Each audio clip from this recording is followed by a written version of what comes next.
Round 6 é um fenômeno mundial dentro da tecnologia stream, sendo uma série assistida por mais de 180 milhões de pessoas neste momento que nós estamos falando, com um prêmio traduzido em reais para algo em torno de 210 milhões de reais seria o prêmio de Round 6.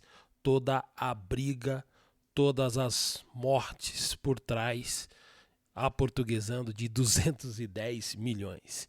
Eu levei 9 horas para assistir esta série. Ela me trouxe vários inputs e, como sempre a gente faz quando lê um livro, assiste uma série ou tem a oportunidade de estar interagindo com qualquer outro material fora do trade, fora do mercado financeiro, é sempre ser capaz de fazer as conexões, fazer os imports para aquilo que de mais prático pode nos ajudar em insights na hora de operar, na hora de lidar com as nossas operações. Então, vários recortes, nós separamos a equipe de marketing da prévias da Petax, da Sniper, e eu queria aqui falar rapidamente com vocês algumas coisas que já foram pontuadas também pelo Instagram. A primeira imagem que me chamou a atenção é o recrutador lá na estação. Ele lembra aquele naipe de propaganda. Você quer mudar de vida a partir de R$25? Então arrasta para cima que a gente se encontra do outro lado, capturando justamente aqueles e aquelas que têm aquele ímpeto jogador. Todos os personagens já endividados, eles possuíam dentro de si já o espírito da jogatina. E me parece que no trading tem um pouco disso. Os jogadores compulsivos durante a pandemia, eles foram atraídos para o mercado financeiro porque os cassinos ficaram fechados e obviamente houve uma explosão no número de CPFs ao redor das bolsas do mundo inteiro, fruto desse espírito ali do recrutador que aparece bastante nas estações. Inclusive o filme termina com o recrutador novamente na estação, né? Dando a entender que ele estava novamente no mesmo lugar, com o mesmo truque, atraindo novos jogadores, que é a mágica do mercado financeiro. É uma máquina que a cada 6 meses expulsa os novos entrantes, os iniciantes, mas achando que tudo vai ser belo, fácil, sem sangue, sem dor e sem suor. É uma máquina de moer gente, onde toda hora novos entrantes vão pela porta da glória, ao passo que milhares, centenas de milhares saem pelas portas do fundo. Acho que o jogo nos mostra um pouco do que é o mercado financeiro na sua prática, não aquilo que deveria ser. Há um outro recorte que me chamou a atenção, que é a questão do líder. E aí, o líder, todo de preto, mascarado, ele, na verdade, ele não é o player, né? Me faz lembrar de que ele não é o player, ele é a placa, né? E um dos erros mais comuns que pode ocorrer no mercado é você confundir o player, que é o cara que realmente é o detentor do dinheiro, manda no jogo, com o cara que está ali a placa. E nem sempre a placa que está ali significa que é o banco que está ali. Às vezes um banco está na placa de outro banco. Porque a arte do player é escamotear o movimento, é não deixar coisa óbvia. E é por isso que praticamente todo player ele tem conta aberta em todas as corretoras. Mostra um pouco aquela questão do líder. Você chega a pensar que ele é o grande protagonista do jogo, mas ele não é o grande protagonista do jogo. Na medida em que a trama, a série vai se desenrolando, você descobre que de fato não é ele. Que faz lembrar essa analogia no mercado. Confundir a placa da corretora com o nome do player, que é o cara que está por trás e tem cuja meta escamotear a movimentação. Um outro recorte ainda que me chamou a atenção são os trabalhadores. Todos eles ali dogmáticos, todos eles engessados, cumprindo ipsilíteres, falando pouco, né? Manda quem pode, obedece quem tem juízo. Me mostra um pouco a ausência de stop loss no mercado e a incapacidade que o mercado tem de pensar por si só. Volta e meia você pergunta pra alguém assim, por que você usa a média de 50? Eu não sei, porque eu li. E falaram que todo mundo usa, então eu vou usar também. Essa incapacidade de pensar fora da caixa me faz lembrar como o Gene Simons, ele quebrou com o establishment, com o status quo, com o mainstream. Quando ele lá na década de 70, 80 veio para o mercado e olhou para o mercado de uma outra forma que o mercado ainda não tinha visto. Que eu acho que é o intruso, né? O intruso, quando entra dentro do jogo, à procura do irmão dele, ele quebra, ele implode o sistema por dentro. Que essa é a grande ideia. É quando você passa a ter essa capacidade de criticar o que está ali, que está estabelecido. Por que todo mundo usa gráfico de P? Ou por que todo mundo usa gráfico de tempo? Será que o play a cada 5 minutos dá uma boletada? São coisas assim que lembram os trabalhadores, todos encaixotados, todos aprendendo a ver no mesmo time frame, repetindo sempre as mesmas coisas e incapaz de repensar, de ressignificar questões que ali estavam colocadas. Um outro fator que ainda me chamou a atenção é o idoso, né? O idoso que ninguém quer jogar com ele, que ele é relativizado, que ele é colocado à margem, que numa leitura muito mais ética, muito mais ampla, aponta para o descarte do ser humano, como a grana ela é mais importante do que seres humanos, então é muito mais fácil todo mundo disputar um jaguar do que disputar o ancião. E o ancião, a figura da sabedoria que é relativizada. O quanto que o clássico, o bom, né, o clássico, o bom que levou tempo para ser maturado, ele é colocado de lado. E como a novidade, a modinha, ela é sempre a busca. E o mercado é assim, né? Toda hora tem uma modinha. E os clássicos ninguém quer. E talvez por não ler os clássicos, começando lá pelos gregos, pelos romanos, por Aristóteles, por Pitágoras, por Euclides, muito do que é o entender o mercado fica encalacrado, fica relativizado, fica marginalizado porque a gente aprendeu apenas papaguear, não busca a sabedoria, que foi o grande lance do jogo de cordas, né? Do cabo de guerra, né? Foi com a sabedoria do idoso que eles conseguiram vencer uma prova que era impossível, humanamente falando, 10 homens contra mulheres do outro lado, um idoso de mais de 80 anos. Então, esse lance do quanto a sabedoria ela é vital em momentos fundamentais da vida. O valor do antigo, do clássico, do sábio, do experimentado. Acho que esse é o lance importante que rolou na série. Um outro fator que me fez assim, chamar bastante atenção é que o 456, né? O 456, ele é um jogador compulsivo, ele é um cara viciado em jogos, pega dinheiro emprestado, destruiu a família, perdeu o respeito da mulher, perdeu o respeito do próprio aconchego familiar ali. Ele perde por completo a estribeira, ele perde o equilíbrio. Ele é um jogador quanto mais. E ele vai se autodestruindo. Na verdade, a vida dele já está destruída e ele vai pro all-in. Né? E esse all-in, ele já estava em all-in e o jogo para ele é mais um all-in. Ele vai pro tudo ou nada, mostra a alavancagem. Né? Vai pro tudo ou nada, mas tem uma cena que chama a atenção, esse espírito dele de ir ao all-in, quando ele tá com o prêmio e ele entra dentro de casa. Que ele diz assim, mãe, eu voltei. E eu voltei com um pouco de dinheiro. Mas a mãe dele já está morta. Quanto custa o sucesso? Ganhou dinheiro, mas perdeu a convivência, o respeito da própria mãe, que acusa ele de ter usado a grana da família em jogatina e a mãe não tinha dinheiro nem para pagar um convênio de saúde, um plano de saúde. Então, quanto custa chegar? Quanto custa o sucesso? Acho que esse é um tema, né, Mari? Que apareceu bastante assim nas transversais na medida em que o filme foi rolando.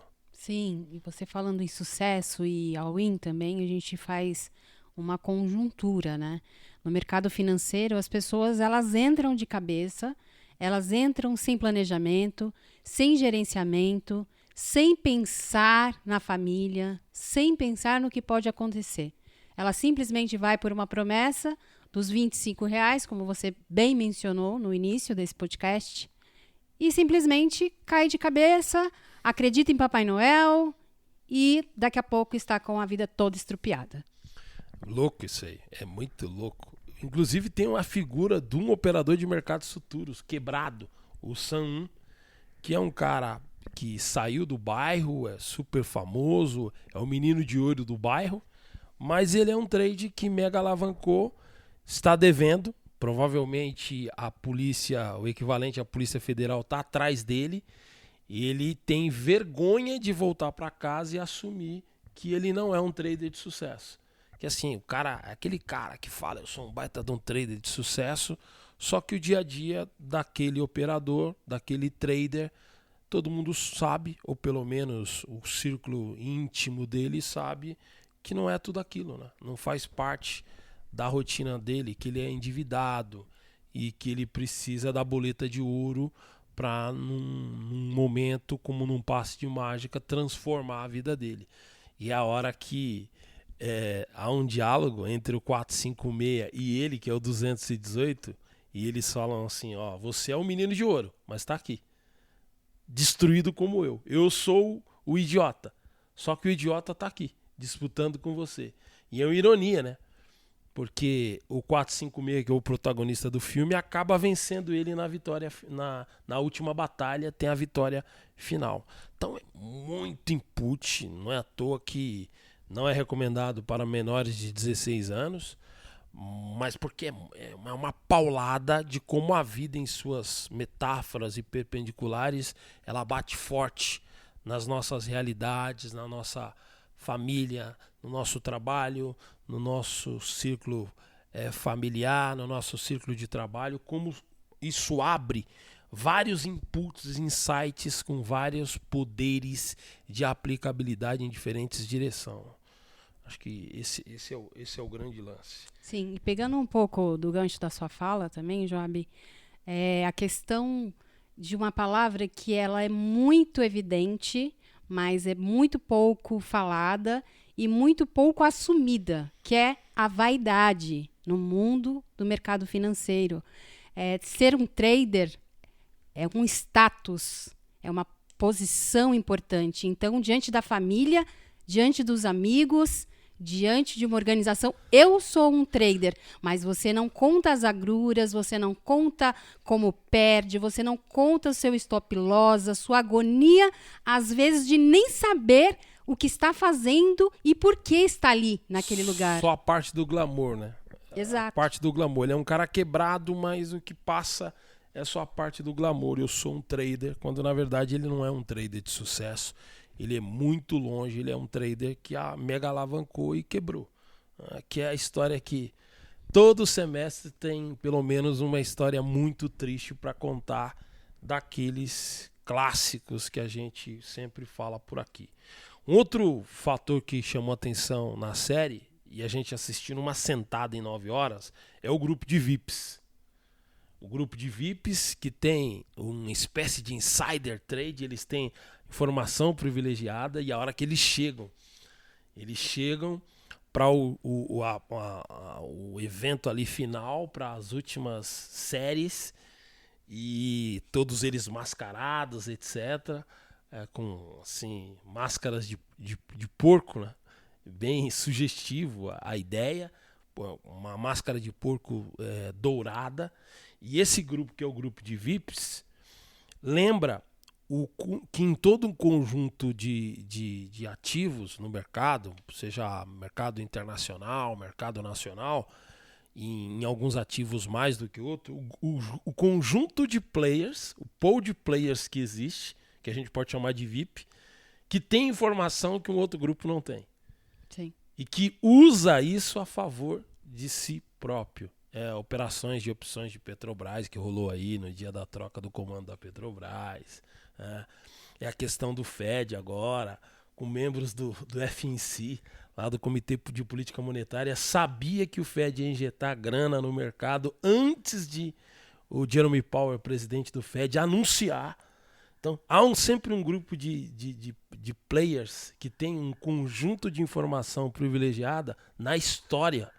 E quando você vai, por exemplo, no subprime, a história do subprime, antes de vir à tona, várias pessoas já sabiam que ela era verossímil. Mike Burry é um cara que avisou todo mundo, olha lá, Então, seja de uma forma ou de outra, como há um grupo de VIPs, aqueles que sim têm um poder de previsão maior a partir das suas métricas, do seu trade system, mas aqui nós estamos falando de insider trade mesmo, de alguém que utiliza de informação privilegiada para tentar lograr êxito nos mercados ao redor do mundo inteiro. Né? Como isso é uma realidade latente na nossa cara e às vezes a gente finge que não sabe, né? Ou que esta não é uma variável que faz parte do mercado. Sim, e explicitamente, qual é o comportamento que você vê claramente, mesmo eles estando mascarados? A alegria de ver o pequeno, o fraco se ferrar.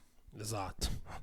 Assim, que bom que a gente tem um pool de informações que eles não têm, a gente domina essas ferramentas, mostrando ali um pouco assim, criticar o capitalismo selvagem, Sim. O quanto andar de cima tem de racismo estrutural e por aí vai, de divisão de classes ou de castas, seja lá qual for a sociedade mais oriental ou ocidental que você esteja, e o quanto essa vantagem ela não é apenas celebrada, ela torna o inconsciente e consciente moral totalmente dilapidado. Né? É um mau caráter que tem alegria em ser mau caráter. Né? Essa acho que é a grande sacada. É como o mau caráter ele regozija, lembrando aqui o famoso BBB, regozija pelo fato de ser alguém do mal, né? Acho que a síndrome de Estocolmo aqui, ela entra nesse aspecto, porque a vítima ela passa a criar, ela passa a desenvolver um sentimento de entrega pelo seu carrasco, pelo seu algoz. No começo do filme eles ainda têm algum tipo de tino moral. Até a votação ali, o primeiro jogo da batatinha 1, 2, 3, eles ainda têm algum tino moral ali. Eles chegam a dizer, não vamos parar, isso aqui é um absurdo.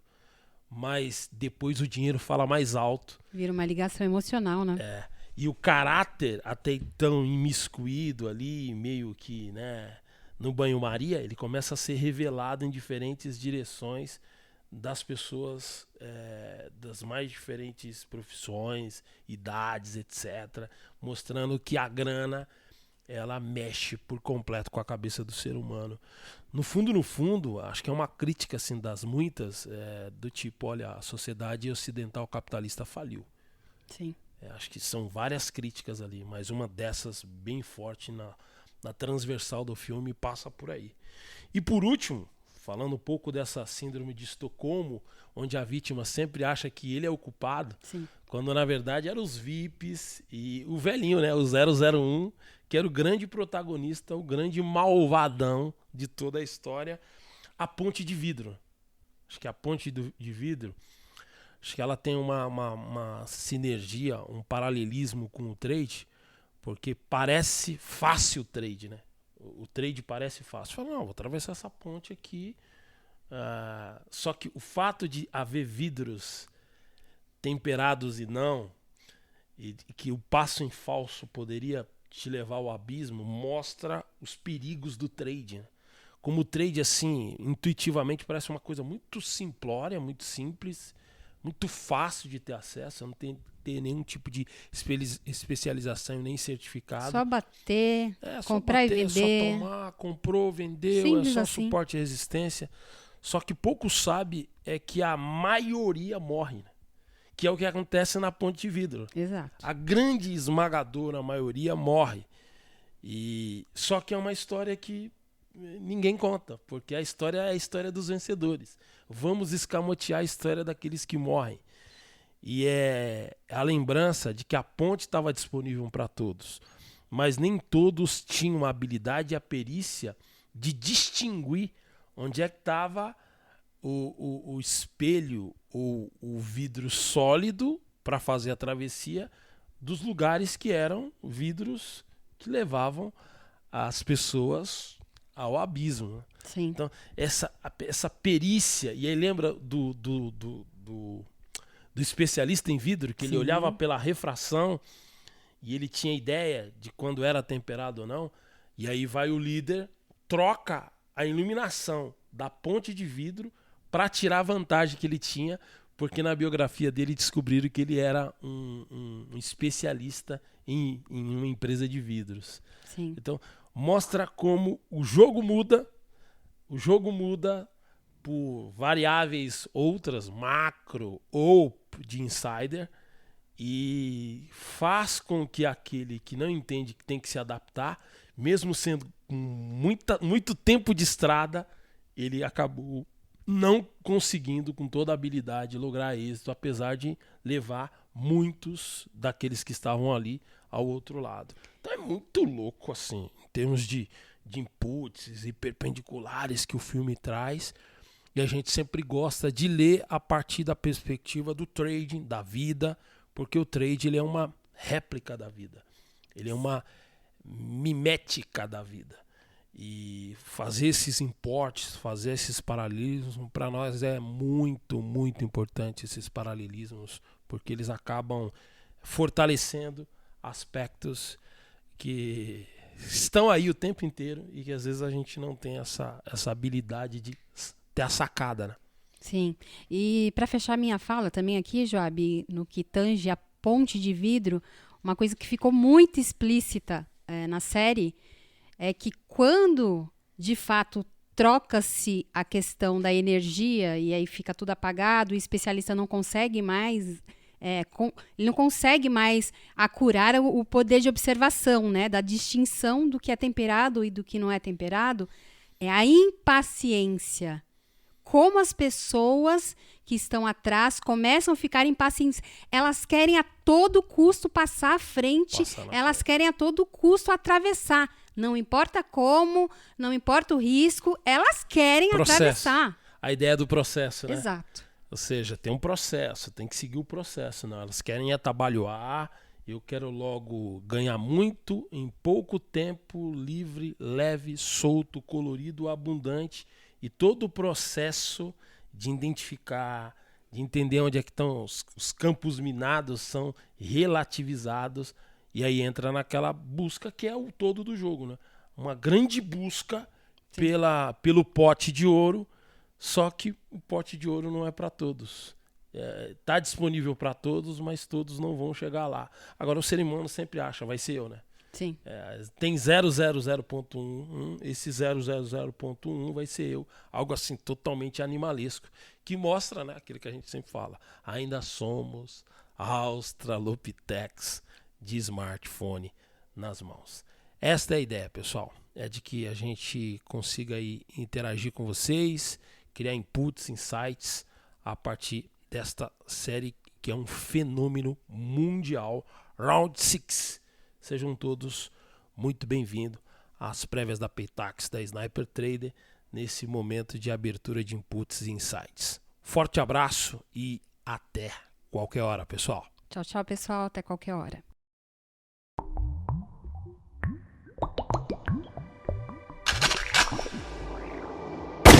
Sniper Trader, operando a Paytax desde 1995.